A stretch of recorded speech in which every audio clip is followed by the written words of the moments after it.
Hey everybody, welcome to The Obvious. We are so happy you're here. I'm Sonny. I'm the CEO of ABC East Coast Florida. And I'm Peter Daiga, the president and CEO of ABC Florida East Coast Chapter. Welcome back. Welcome back. The Obvious is a production of ABC FEC, which stands for Florida East Coast, in case you didn't know. Unless otherwise stated, all content reflects the opinions of the guests and the hosts, and we're the hosts. And I'd like to say that if you'd like The Obvious Podcast, you can subscribe to it on all the major podcast platforms, such as Apple Podcast, Amazon Music, Spotify, among others, or watch the audiovisual version on YouTube. You can also follow The Obvious Podcast on Instagram and Twitter. And you can always reach us via email at theobvious@abceastflorida.com. So Peter, do you want to start talking today about eating cats and dogs? No. All right, how about exploding pagers? No. No? Okay. Then you know what? Let's do what we usually do. Let's talk about the media. For our listening audience, you're going to hear a clip right now from when former President Trump was being interviewed by the National Association of Black Journalists. And this is the very first question. Who was the, before you start that, what's the name of the Israeli Secret Service or whatever that did Mossad. the Mossad, right? Yeah. So you talked about exploding devices. So Yeah. this is the exploding devices version in the United States. In the American media, Yes, in the American media. So there you go. That they ask are, quote, stupid and racist. You've had dinner with a white supremacist at your Mar-a-Lago resort. So my question, sir, now that you are asking black supporters to vote for you, why should black voters trust you after you have used language like that? Now, that was the very first question Trump was asked at the conference in Chicago for the National Association of Black Journalists. Now I want to play for you a question. This is not the first When did you question. stop beating your wife type questions, right? Is that, I shouldn't laugh. That's not a funny subject. that's not a funny subject. No. This is not the first question he was asked, but this the is way a question. they treat the inequity in Right. the way they treat people is kind of comical. Right. But I want you to hear this question. And this question blew my mind. This is from, I believe his name is Eugene something, and he's the head of the White House Correspondents Association. Seen school closures, parents worried about their kids leaving the home because of racist conspiracy theories that I won't repeat here, but they have been repeated by leaders on the Republican side. From your perspective, is this just a case of irredeemable racism that can't be mitigated by any rational action, or is this a situation in which a federal response could help this community heal? So this was off of Megyn Kelly's show. So the question was edited because he kind of cites all the stuff that's been talked about in Springfield, Ohio in that question. So, but the reason I wanted to show, I mean, look, we all know the media treats the right and the left very differently, especially Trump. It's sort of been well-established fact. But what caught me about that question was the way he kind of talks about the unmitigated racism, and then he actually asks about a federal response. And I'm sitting there thinking, well, what sort of a federal response are you looking for, right? And then that made me think about the clip that you and I have talked about with Hillary Clinton, talking about how misinformation or disinformation, that at the very least, you should be civilly penalized, and in some cases, and I'm going to play that clip for you too, and in some cases, criminally prosecuted. Right. Insane clip that came out this week, you know. Yep. Boosting Trump back in 2016. But I also think there are Americans who are engaged in this kind of propaganda. And whether they should be civilly or even in some cases criminally charged is something that would be a better deterrence because... Sorry about that. Man, how did we get to this point where we have such divergent views of free speech? Well, one of the things in our Bill of Rights, you know, she's talking about imprisoning people for their speech. Right. And there's, you know, was that all over the media? Did anybody make a big deal of that? Only on one side. Really? Only one side is talking Only about it. one side is talking about it. The other side isn't talking about it. Yeah. And what's interesting to me is if you talk about... They're doing it, by the way, in other countries. Oh, yeah. England just had a huge issue where they were putting people in jail for stuff that they posted on social media. That's asinine. Unbelievable. Right? And I mean, I would have never in a million years predicted that we'd that be we here. would be having this conversation. And so to me, I think this idea that, so you set aside the fact that, okay, you want to criminally prosecute disinformation, but we can't even agree on what disinformation is, right? So they tell you, I don't think they're worried about us agreeing on it. They're just worried about the people that have power right, so being the ones to determine that. So in this case, the big tech companies. Well, yeah, or then the government, right, that works with them. And, you know, how many ways can we count how many different agencies that have been politicized or weaponized, you know, which is really a better term of what's happened. You know, I saw a story this week about how one federal department came out to fine SpaceX. Did you see that? I didn't know, I missed it. Yeah, just very coincidental. Coincidental. Very coincidental that SpaceX now, I mean, they've been in this business for years. Yeah. You know, Now is they- being investigated now they are, for a fine by the federal government. And it's just like every agency they possibly that we can think of has been weaponized. So anyway, sorry to get distracted from Hillary's, you know, weaponizing speech, free speech. It's, you know, it might be an assault to modern sensibilities. It shouldn't be. And that's in part why we're here. Yeah. To talk about these things. But that's why free speech was created. It wasn't meant to just protect speech that we like. Yeah. And speech can be very offensive. There's no doubt about it. But, you know, our founding fathers and a lot of very philosophers, you know, kind of believed and spoke, and we've adhered to this for many, many decades, if not centuries. But it seems to be falling by the wayside. You know, the fact that being offended by the speech is not, you know, that's the whole reason why it's supposed to be protected. Yeah. Right? So Because because protecting good speech and great speech, nobody's worried about that, right? What a culture and a society needs to do is it protects. Or protecting speech on things we agree on. Right. You know, nobody needs to protect, you know, I don't know. I hesitate to even give an example because it seems like at the pace we're going, you know, saying that there's no reason to protect the sentence that 2 + 2 = 4 is offensive or it needs to be protected. I but mean, God knows, you know. What's a man and what's tomorrow. a woman? Right. I mean, I know that's above my pay grade. That's and I'm not looking for a Supreme Court seat. All right, speaking of the Supreme Court, just a reminder that we are now on all major platforms.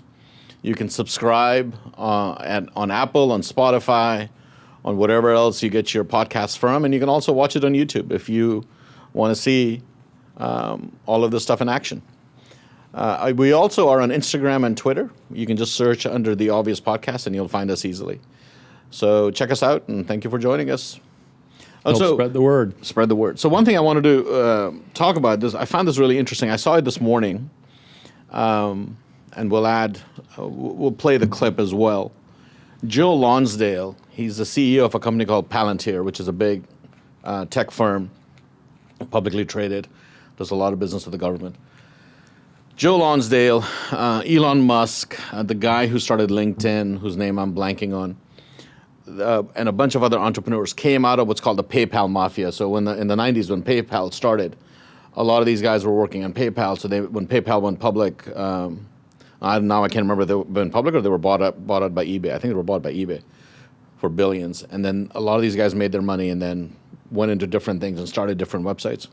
So Joe Lonsdale was on CNBC talking about how when they were kind of launching PayPal and trying to do PayPal, Eliot Spitzer, who was the governor of New York at the time, really came after them hard and tried to regulate them, tried to shut them down, tried to say that they were a bank, all sorts of things. And it was interesting. He talks about the fact that Europe, where the regulators have more power, innovation has shut off.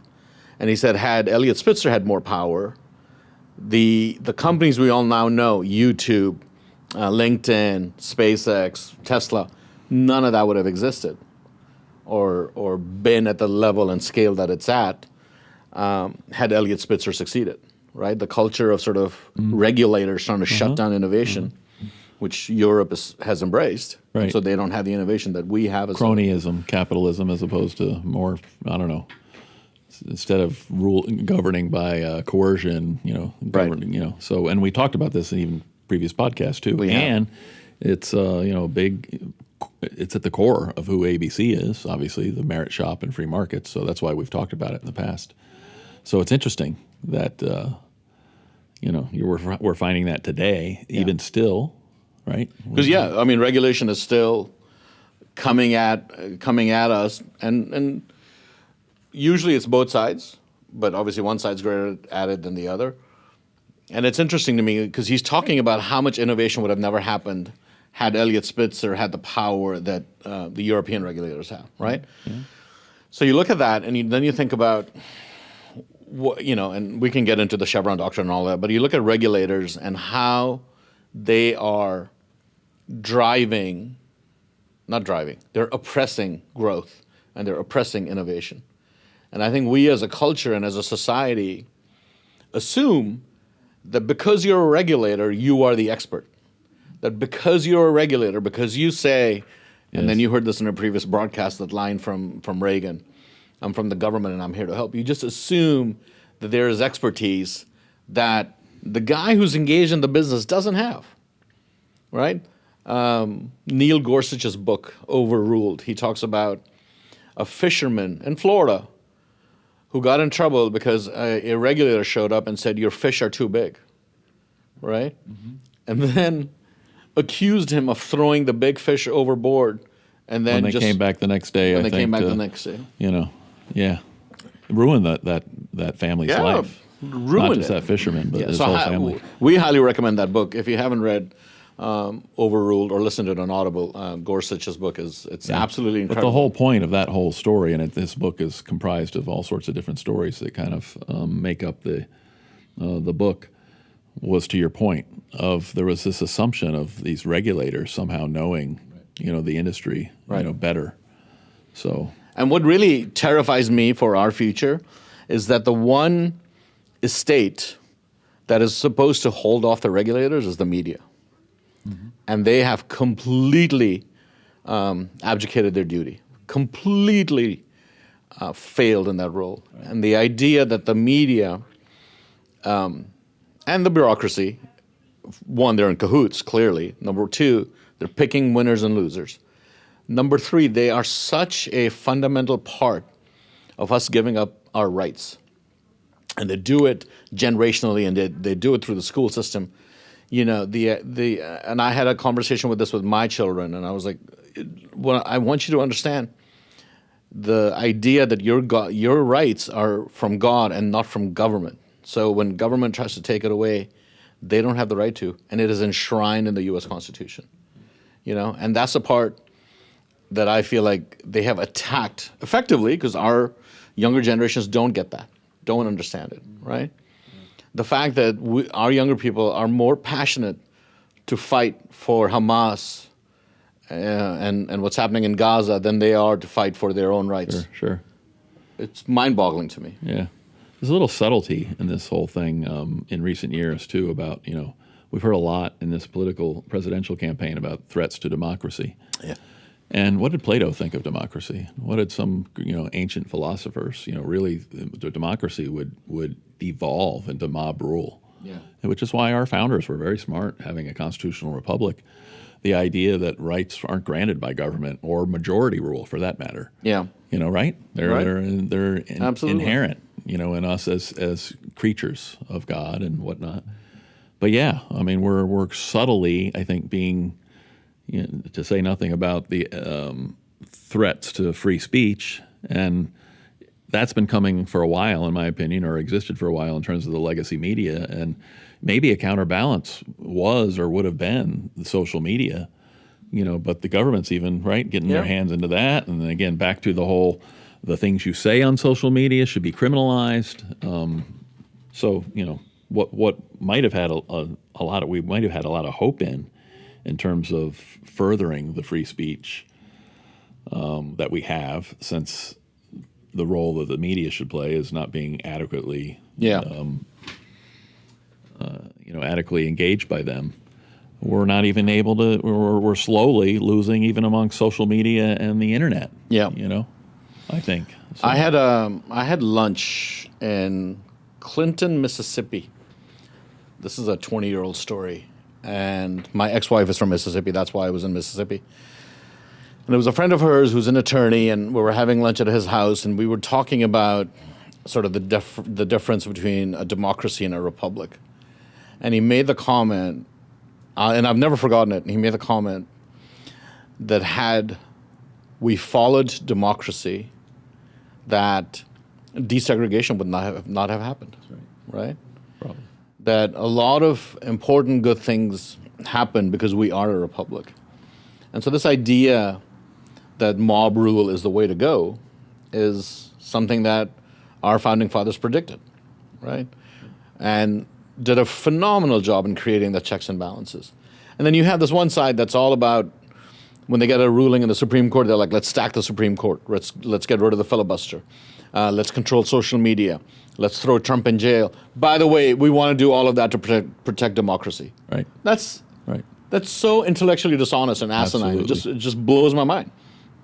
And I just want our audience and the people who are watching this and listening to this to fight for that, to understand intellectually how dishonest this is, and to not give up your rights and to not give up your ability to say the truth.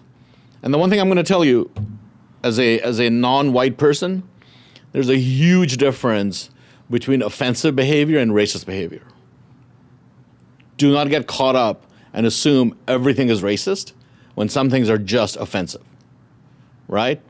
I've been told plenty of times in a heated I-95 car conversation to go back to where I came from. Wow. Right? Plenty of times. Now, to me, I don't sit there and be like, what a racist bastard, which he is. But to me, that guy doesn't control where I work. That guy doesn't control my job. To me, that's just offensive behavior. That's not racist behavior, that's offensive. So, now, if he had the ability to control my economic future and to control my ability to go places, things like that, absolutely, right? We can have that conversation. But to draw a distinction between offensive behavior and racist behavior, and then to understand the implications of that, because I'm a free speech absolutist, right? Mm-hmm. If we're going to sit there, I mean, this whole Russian propaganda nonsense assumes, the baseline assumption is that the American people are stupid and are going to be swayed by propaganda. That's the baseline assumption of that whole complaint. I think that's where Hillary's coming from. That's exactly we're from the government. We're here to help. Right. And people are too stupid. Too stupid. We gotta decide for you. Right. People are too stupid to understand what propaganda is, and they're going to fall for it. Therefore, I lost the election. Right. So, and I get it. Her entire bitterness is, I should have been the first female president. Yeah. I'm not. I get it. We never talk about that insurrection idea. So yeah. Or Gore's. Or, anyway, we could go on and on. We've been disputing elections for a while in this country, and that's fine. That's part of free speech, right? You ought to be able to dispute it and make your case, and by gosh, if there's some ways we can strengthen the integrity of the voting system in our elections, we should. Absolutely. And we should, as a country, be unified on that point, you would think. But I mean, how many Democrats voted against the bill that said that elections should only be for U.S. citizens? I think it was all of them, or maybe with one or two exceptions. Yeah.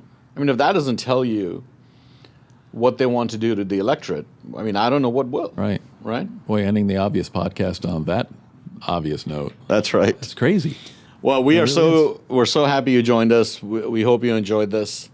Don't forget to subscribe. The link's below. And again, thank you for joining us, and we hope you found this entertaining. By the way, we're humbled that in the ABC events and different things we're going to, you're coming up to us and telling us how much you're enjoying the podcasts. You're recognizing us, which is great. So we appreciate the support. Pass the word. Send us your emails. Absolutely. Thank you. See you next time.